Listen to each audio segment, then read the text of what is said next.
En Tele 13 Radio comienza un programa que conecta. A partir de ahora, Ramón Ulloa y Paula Comandari presentan y analizan las noticias, datos, hechos y entrevistas.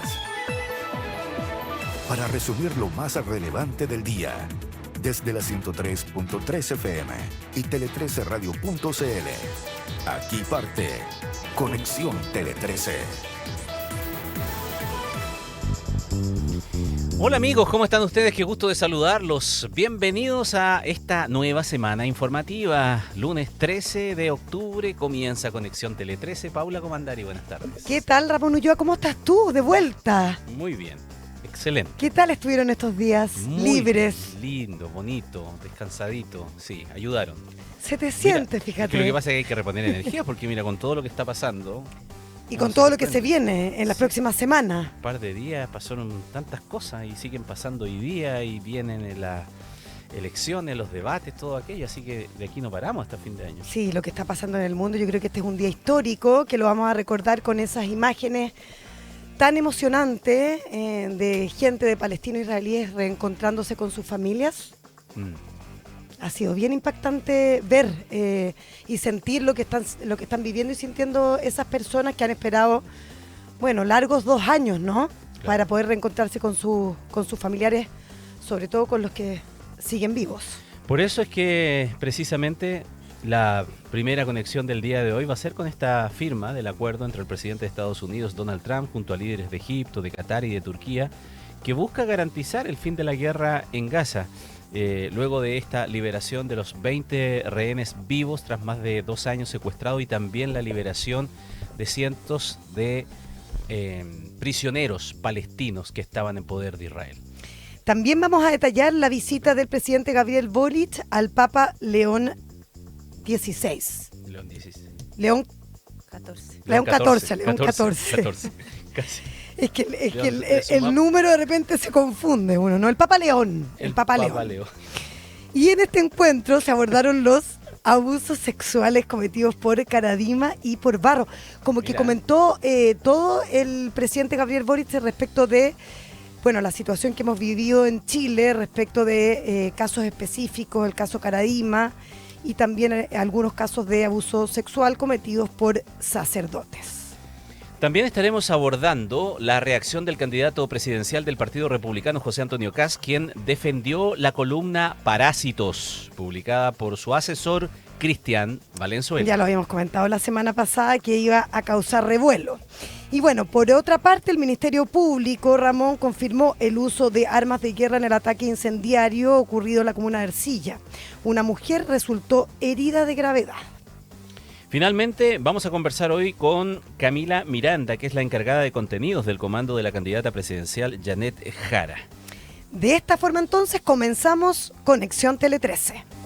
Centro Médico Vitacura de Clínica Santa María, Arauco, lo bueno de ser renovables. ENGIE, liderando la transformación energética de Chile. Tu vida más tranquila, tu vida más consorcio. Edifica 2026. El valor de construir con visión de futuro. Universidad Andrés Bello, acreditada por 6 años en nivel de excelencia. Y Claro Empresas, conectados contigo. Presentan Conexión Tele 13. En Conexión Tele 13, el tema del día. El tema del día, por supuesto, tiene que ver con la guerra en Gaza. El presidente de Estados Unidos, Donald Trump, fue aplaudido en el Parlamento israelí durante su visita a dicho país. La verdad es que se sintió fuerte ese aplauso cerrado en medio del alto al fuego entre los dos países, Israel y también en Gaza, con respecto a la situación que encabezó Hamás. Mientras el grupo islamita entregaba los últimos 20 rehenes vivos que retenía Israel, liberó a casi 2.000 presos palestinos. ¿Qué más nos puedes contar de esa situación tan alegre que hemos vivido durante esta jornada? Asunción Chasman, muy buenas tardes. Muy buenas tardes, Paula. Bueno, entre ovaciones y aplausos, Trump le aseguró a los parlamentarios israelíes que la larga y dolorosa pesadilla finalmente terminó, no solo para Israel, sino también para los palestinos. Además, apuntó que su próximo objetivo será darle fin a la guerra que mantienen Rusia y Ucrania. El mandatario estadounidense hizo un llamado a los habitantes de Gaza a restaurar sus cimientos en ámbitos como la seguridad y su desarrollo económico y aseguró que quiere colaborar con ese proceso de reconstrucción, al igual que Israel. Posteriormente viajó a Egipto, donde firmó el acuerdo que pone fin a la guerra en Gaza junto al mandatario de dicho país, sumado al de Qatar y Turquía, instancia donde aseguró que nunca antes había visto tanta felicidad. Por otra parte, tras su reunión con el Papa León XIV en el Vaticano, el presidente Gabriel Boric criticó el tipo de liderazgo ejercido por Donald Trump en las negociaciones que pusieron fin al conflicto en Gaza. Toda persona que cumpla un rol para la paz es bienvenido. No conozco los detalles de las tratativas. Yo soy de quienes creen que los liderazgos siempre tienen que ser humildes, tienen que respetar a sus adversarios. Creo que el presidente Trump no representa eso, pero si tuvo una colaboración para que cesara la masacre en Gaza, bienvenido sea. En concreto, y cumpliendo con las condiciones del acuerdo, Hamás liberó a los últimos 20 rehenes que se mantenían con vida desde el 7 de octubre de 2023, siendo entregados a la Cruz Roja. Por su parte, Israel informó de la liberación de 1.968 presos palestinos, quienes serán trasladados a distintos destinos. Habría que separar en muchos aspectos, tal vez esta noticia podríamos estar todo el día comentando los distintos aspectos que hemos visto. Como decía Paula al comienzo, tal vez lo más importante, el reencuentro de las personas en cautiverio con su familia, la liberación de estas personas que durante 2 años estuvieron en esta condición, con historias que son tremendamente impactantes, especialmente una que a mí, Paula, por ejemplo, me estremece mucho, que es esta persona que incluso alguna vez le hicieron grabar bajo coerción cuando estaba cavando su propia tumba para mandarla como mensaje. Y bueno, uno entenderá lo que significa ver ese video para una familia que está esperando poder que las gestiones de un secuestro tengan resultado positivo y perder las esperanzas cuando te mandan un video de esa naturaleza. Entonces, recuperar hoy día a su familiar de esa manera se entiende desde el punto de vista humano evidentemente y provoca una felicidad enorme.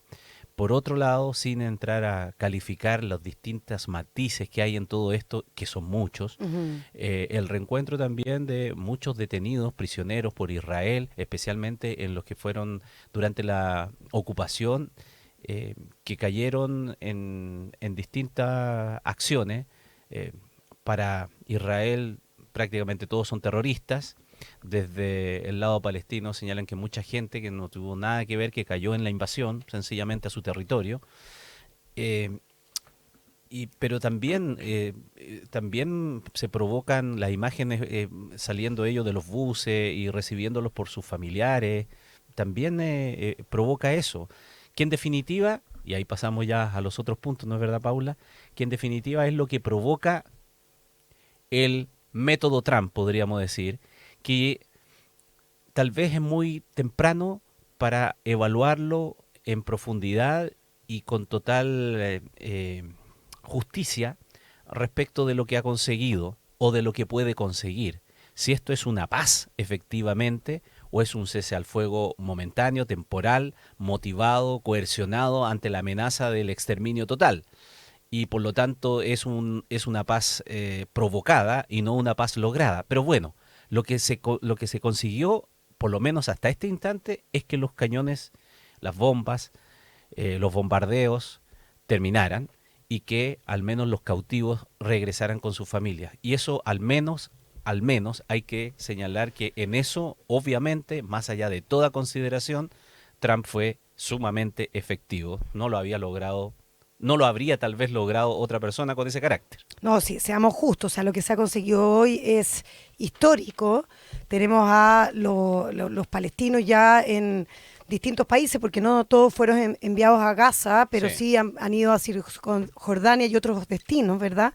Y se han podido reunir con sus familiares, y también tenemos a los israelíes también reencontrándose. Entonces, claro, uno puede estar de acuerdo con las fórmulas que utiliza Donald Trump en distintos ámbitos, ¿verdad?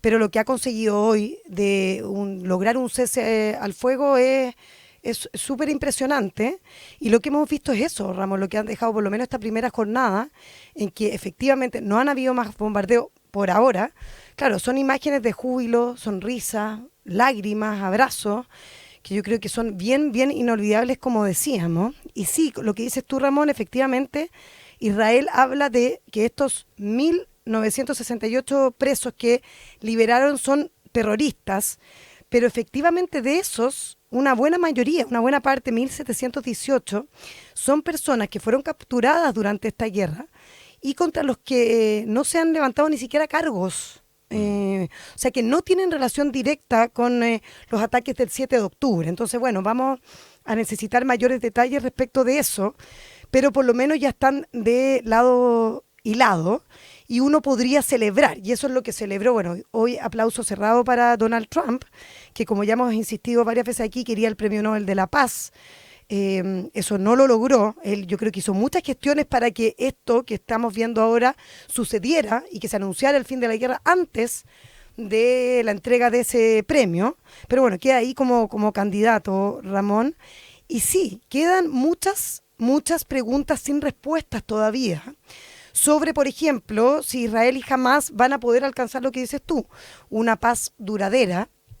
Y sobre el futuro de Gaza, yo creo que ahí están las mayores interrogantes, Ramón, porque la verdad es que tenemos a una zona, a un país devastado completamente por esta guerra. Y comentaba yo el otro día de un mapa que hay en el New York Times, un mapa interactivo, Ramón, muy impresionante, que te muestra la zona de Gaza, la franja, antes de esta guerra, con la cantidad de monumentos, edificios, construcciones en negro, en áreas negras.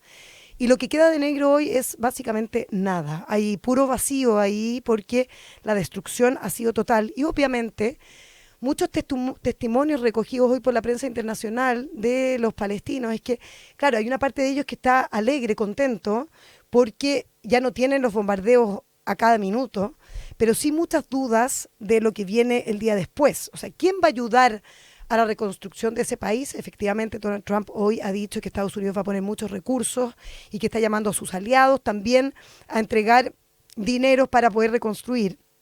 Pero claro, son buenas intenciones por ahora, pero no hay un documento concreto firmado y que los palestinos puedan decir, esta es la hoja de ruta. Y por otra parte, tampoco sabemos si jamás se va a desarmar completamente, que era la promesa que se ha realizado y que se supone que fue parte de este acuerdo también, si se va a mantener el alto al fuego y también cuál es el tipo de gobierno que se va a levantar en Gaza, porque efectivamente jamás queda muy debilitado, porque claro, ya entrega todos los rehenes israelíes, que era básicamente la fórmula que tenía de influir y de ejercer presión, pero eso ya queda en nada. Y se supone que podría venir la autoridad palestina con un nuevo gobierno, pero hay mucha presión para que no lo sea así por parte de Israel. Entonces hay mucha duda y mucha incertidumbre respecto de lo que se va a venir en una zona que les digo que, claro, está destruida. Se habla de más de 45.000 muertos en la zona, según el Ministerio de Salud, Ramón, pero una cifra que además ha ratificado la ONU y varios otros organismos internacionales. Bueno, habrá que darle tiempo al tiempo y también una esperanza, porque siendo justos, muchos podríamos haber pensado que esto nunca se iba a producir, esto que se produjo en el día de hoy. La metodología quizá quedará para el análisis posterior y si uno no tenía mucha esperanza de que este día iba a llegar con este acuerdo, aunque todavía sea frágil, más allá de las distintas interpretaciones, bueno, es el mismo argumento que podría servir para decir que entonces se puede alcanzar verdaderamente la paz, la creación de la convivencia de dos estados en paz, y eso es lo que todos queremos. Lo único decir al final que la paz siempre se tiene que cimentar, al menos uno así lo entiende y yo lo entiendo al menos así, se tiene que cimentar sobre las buenas relaciones, sobre el respeto del uno sobre el otro y no sobre la amenaza y la coerción permanente, porque si no eso es sencillamente capitulación, rendición momentánea hasta que tenga la fuerza suficiente para contraatacarte. Ese creo, al menos a mí, mi principal temor, que ojalá esté sumamente equivocado, porque cuando el presidente Trump, en parte de su discurso, habló 1 hora ante el Parlamento israelí, dijo bastante cosas como halago, que la super paz y toda la cosa con un optimismo desbordante que se aplaude. Pero hay una parte que a mí me llamó la atención y con eso termino. Que él, cuando hablaba del poderío de Estados Unidos y de que tenemos los más grandes aviones, tenemos las más grandes bombas, vieron lo que hicimos en Irán. ¿Cómo se llama preguntaba, estos bombarderos que tiran y que en Irán destruyeron hasta todo? O sea, avanzar a establecer e imponer, comillas, la paz a través solamente de el ruido de las armas y el poder de las armas, tal vez será el único camino, quizá, no lo sé, pero no sé si eso es paz, si es que después, posteriormente, no hay un trabajo de reconocimiento, de acercamiento, de respeto de uno por los otros, porque si no, sencillamente es prolongar y chutear la historia un poco más adelante hasta que el otro pueda nuevamente hacerte frente. Conexión Tele 13. Bueno, y el presidente Boric en el Vaticano en estas horas. Este lunes el presidente y el Papa León XIV se reunieron de forma privada en el Vaticano. El mandatario confirmó que invitó al sumo pontífice a Chile y sinceró que abordaron los temas de abusos sexuales cometidos por sacerdotes en nuestro país. Por 45 minutos se extendió la reunión entre el presidente Boric y León XIV en la Santa Sede. Al finalizar el encuentro, el jefe de Estado confirmó que invitó al Papa a visitar Chile luego de recordarle el paso de sus antecesores, Juan Pablo II y Francisco, en nuestro país. Respecto a este último, Boric señaló que el pontífice recordó los casos del sacerdote Fernando Karadima y del obispo Juan Barros, que le había causado gran dolor al Papa Francisco.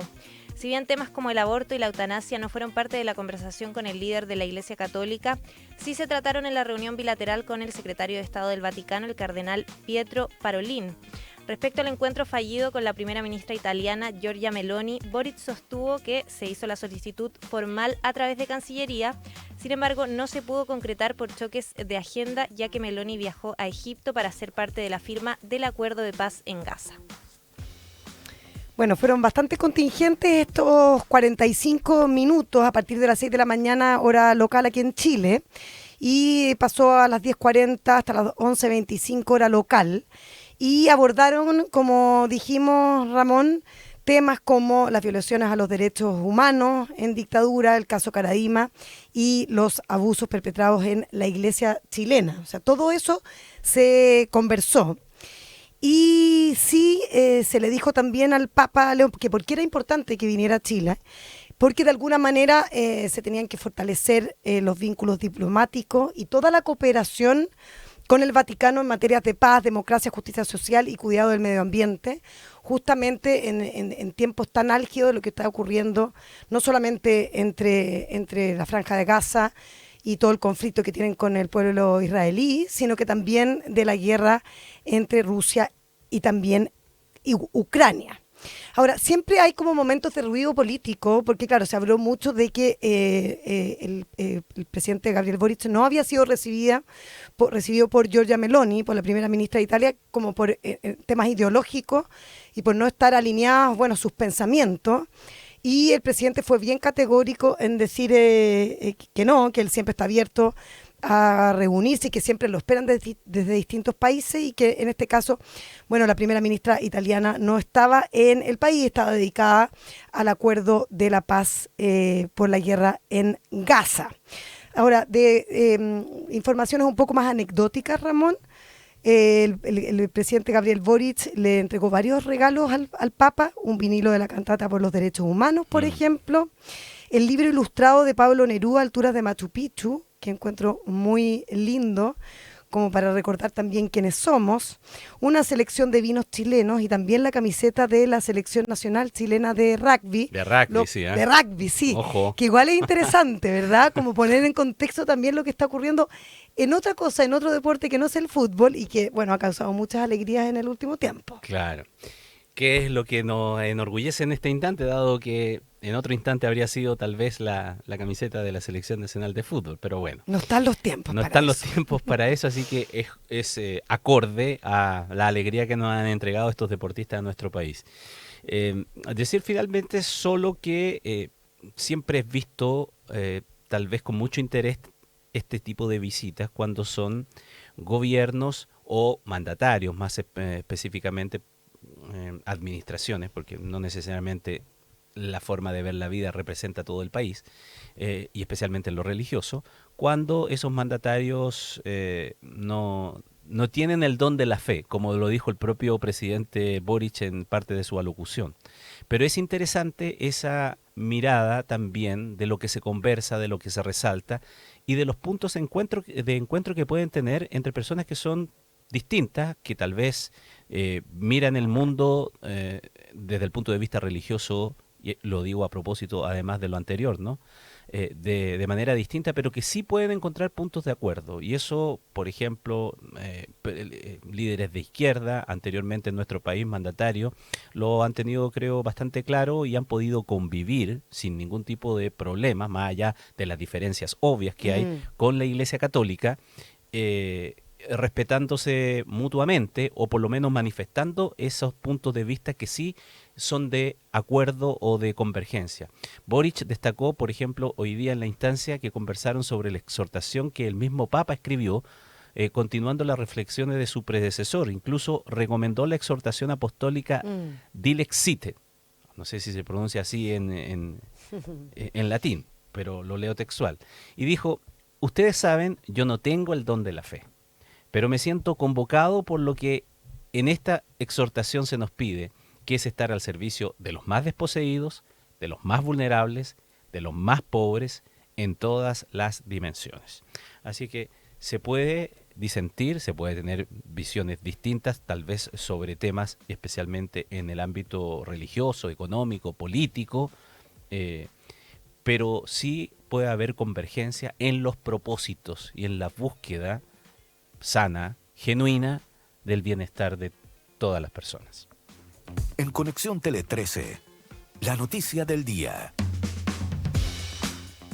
El candidato presidencial del Partido Republicano, José Antonio Kast, coincidió con la postura de su asesor Cristian Valenzuela, quien en una columna de La Tercera, nuestro columnista, afirmó que el Estado chileno está drenado por parásitos. El abanderado aseguró que nadie en su comando se sintió afectado por el texto. En su columna titulada Parásitos, Valenzuela cuestionó a quienes trabajaron bajo los gobiernos de la exconcertación y del expresidente Sebastián Piñera, lo que causó molestia al interior de Chile Vamos. Al ser consultado por el escrito, Kast descartó que su asesor se haya equivocado y afirmó que él habría sido más duro.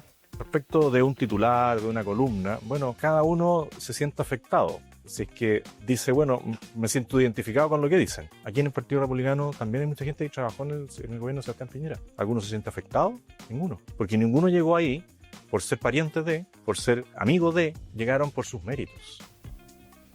Ante los dichos del abanderado presidencial, el presidente de la UDI, Guillermo Ramírez, defendió la gestión de Piñera y afirmó que se trata de una crítica absolutamente desmedida. En ese sentido, el diputado afirmó que está cansado de recibir ataques del sector republicano. Las críticas son injustas y creo que es un ataque absolutamente injustificado. Nosotros siempre vamos a defender a los miles de funcionarios que permitieron que no faltara ninguna cama en la pandemia, que no faltara ninguna vacuna. Vamos a defender a los que rescataron a los mineros y a los que reconstruyeron Chile después del terremoto. La verdad es que decir que todos los que no son republicanos son parásitos en el Estado, me parece que es un discurso que no le hace bien a la democracia y es un ataque incomprensible. Por su parte, la ministra vocera de Gobierno, Camila Vallejo, hizo un llamado a ser responsables con las declaraciones y acusó que existe un ánimo de algunos de enlodar para luego justificar privatizaciones o un achicamiento del Estado.